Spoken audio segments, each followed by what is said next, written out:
మీరు అపాలజెటిక్స్ అన్నది అదేదో గ్రీకు తత్వశాస్త్రమో లేకపోతే ఇంకేదో అని అనుకుండేరు పొరపాటున. ఇంతకుముందు అపాలజెటిక్స్ అంటే కేవలం ఇంగ్లీష్ మాట్లాడేవాళ్ళు, రూమ్లో కూర్చొని 4-5 మాటలు, ఎవరికి సువార్త చెప్పడం ఏమీ లేదు, కేవలం 4-5 మాటలు ఇంగ్లీష్లో మాట్లాడుకొని వెళ్ళిపోయేవాళ్ళు ఉండేవాళ్ళు. అలా కాదు, తెలుగు భాషలో, మన సంస్కృతిలో, మన దేశంలో భిన్న మతాల మధ్య మనం కూర్చుని ప్రభు అయిన యేసు క్రీస్తు యొక్క దేవత్వాన్ని, ప్రభు అయిన యేసు క్రీస్తు యొక్క ప్రభుత్వాన్ని చాటి చెప్పటమే అపాలజెటిక్స్. అలా చేయగలగాలి, ధైర్యంగా చేయగలగాలి, అందరి ముందు చేయగలగాలి. సో మన ఉద్దేశం ఏంటి? మన ఉద్దేశం నేను నిలబడుకుని నాకు ఇంత జ్ఞానం ఉంది చూడు అని చూపించుకోవడం కోసం కాదు. మన ఉద్దేశం నేను ఇంత మాటకారిని చూడు అని ప్రజల ముందు చెప్పుకోవడం కోసం కాదు. మన ఉద్దేశం వాదనను గెలవటం కాదు. మన ఉద్దేశం వ్యక్తిని గెలవటం. మన ఉద్దేశం ప్రేమను చాటి చెప్పటం. మన ఉద్దేశం మన రాజు, ఆ రాజుకు తగినటువంటి మాటలను చెప్పటం, ఆ రాజుకు తగినటువంటి హుందాతనంతో క్రీస్తు ప్రేమను చెప్పటం. హుందాతనం మర్చిపోయి లోకల్గా చాలా చిన్న మెదడుతో తప్పుడు భాష మాట్లాడుతూ ఎవరైనా మీతో మాట్లాడితే వాళ్ళకు మళ్ళీ మీరు అలాగే తప్పుడు భాషతో చిన్న మెదడుతో మీరు ఇంటరాక్ట్ అయితే you are not representing your king. మీరు మీ ప్రభువును, మీ రాజును మీరు రిప్రజెంట్ చేయటం లేదు. అక్కడ సరిగ్గా రిప్రజెంట్ చేయాలి. You need to be prepared to do that. సమాజాన్ని తిట్టడం కాదు అపాలజెటిక్స్ అని అంటే, వివిధ మతాలను తిట్టడం కాదు అపాలజెటిక్స్ అని అంటే, క్రీస్తును సరిగ్గా రిప్రజెంట్ చేయటం, ఆయన భావజాలాన్ని సరిగ్గా రిప్రజెంట్ చేయటం, అలాగే మన నిరీక్షణను గురించి రిప్రజెంట్ చేయటం. ఇంతకు మనకున్న నిరీక్షణ ఏంటి, మనకున్న హోప్ ఏంటి అని కనుక ఆలోచిస్తే పేతురు గ్రంథం మళ్ళీ తీయండి, 2 పేతురు 3వ అధ్యాయం 13వ వచనం. మనకున్న నిరీక్షణ చాలాసార్లు కొంతమంది, అందరూ కాకపోయినా కొందరు, చెప్పిన సువార్త యొక్క ప్రధాన ఉద్దేశం ఈ ప్రపంచాన్ని విడిచిపెట్టి ఇంకెక్కడికో వెళ్ళిపోవటం అని అనుకుంటారు. ఏదో కొత్త లోకం ఉంది, ఆ లోకంలోనికి వెళ్ళిపోవటం అని అనుకుంటారు. బైబిల్ గ్రంథం యొక్క సారాంశం మీరు ఈ లోకాన్ని విడిచి వెళ్ళిపోవటం కాదు. బైబిల్ గ్రంథం యొక్క సారాంశం క్రొత్త ఆకాశము, క్రొత్త భూమి. బైబిల్ యొక్క సారాంశం దేవుని సన్నిధి మన మధ్యకు వచ్చి నివాసం చేయటం. అది మనకున్నటువంటి హోప్. అందుకనే మనం మతం ప్రజలం కాదు. మన మార్గము నూతన ఆకాశం, నూతన భూమి, transformation of societies, transformation of nations, transformation of heavens and earth.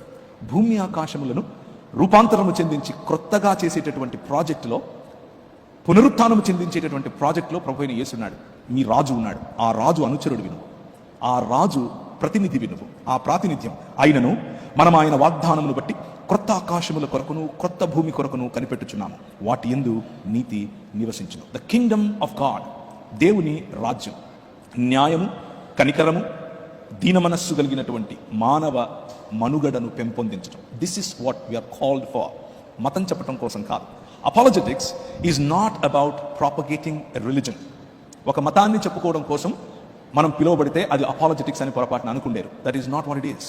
Apologetics is about true humanness, నిజమైన మానవత్వం, నిజమైన మానవ జీవన విధానం.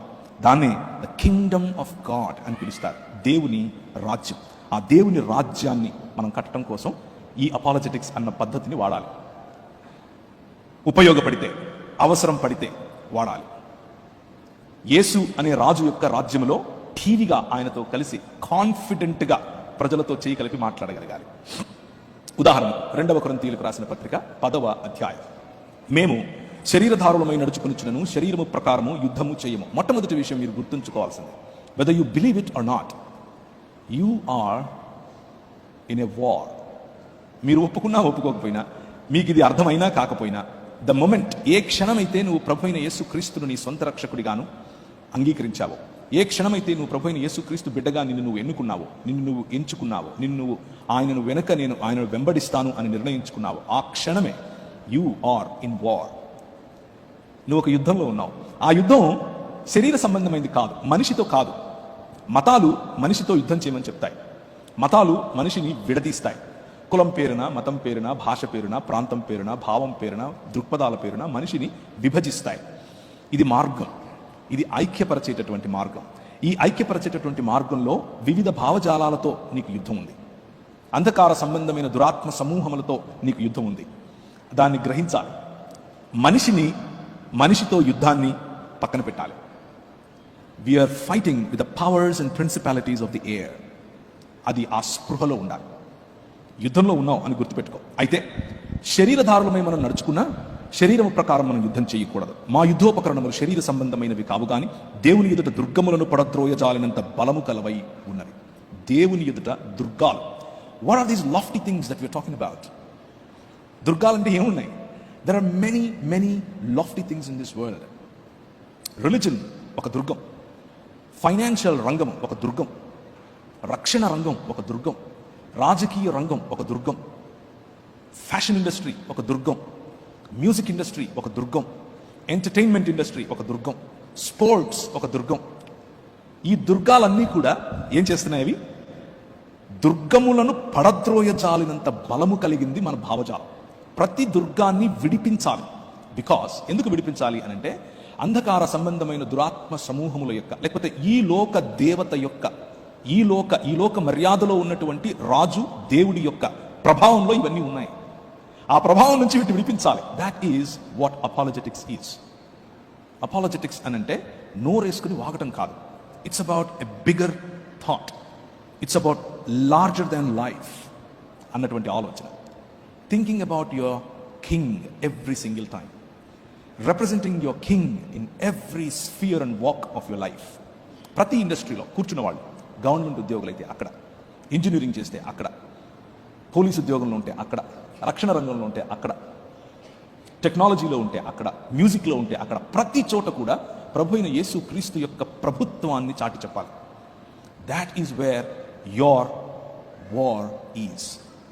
It is not just religion. నువ్వేదో ఆదివారం వస్తావు, చప్పట్లు కొడతావు, వెళ్ళిపోతాను అని అంటే apologetics is not for you. You belong to a religion and you stay there, that's fine.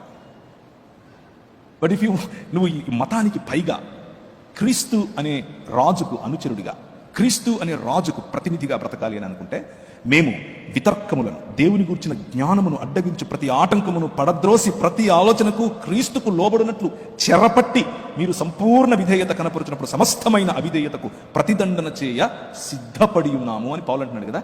This is the call. సమస్తమైన అవిధేయత, ప్రతి అవిధేయత. It is not just about నువ్వు ప్రార్థన చేయలేదే, నువ్వు బైబిల్ చదువుకోలేదే, నీ బట్టలు చిరిగిపోయి ఉన్నాయే, నీ కటింగ్ ఏంటి అలా ఉంది. This is not where our focus should be. Our focus should be on much larger things. Thought processes, philosophies, ideologies. Look at your generation Z. మీ జన్ జీలను చూడండి ఒకసారి, మీ పిల్లల్ని. అంటే 2000 తర్వాత పుట్టిన వాళ్ళని ఒకసారి గమనించండి. ఇప్పుడు జెన్ జీ అయిపోయి జెన్ ఆల్ఫా వచ్చేసింది. అది 2020 నుంచి పుట్టిన వాళ్ళందరూ జెన్ ఆల్ఫా కిందికి లెక్క. ఇప్పుడు మళ్ళీ కొత్తగా నాకు ఒకరు చెప్పారు, జెన్ ఆల్ఫా కూడా అయిపోయిందన్న, బీటా వచ్చింది అంటున్నారు. Whatever it is, look at them. వాళ్ళ ఆలోచన చూడండి. What kind of influence that they are going through. Using entertainment, using music, using technology, using artificial intelligence. వాళ్ళ ఆలోచనలు ఎలాంటి చోటు ఉన్నాయి అని అంటే, స్కూల్స్లో చెప్పేటటువంటి మాటలు ఏంటి అని అంటే, ఉదాహరణకు జస్ట్ ఉదాహరణ చెప్తాను, చాలా ఉన్నాయి.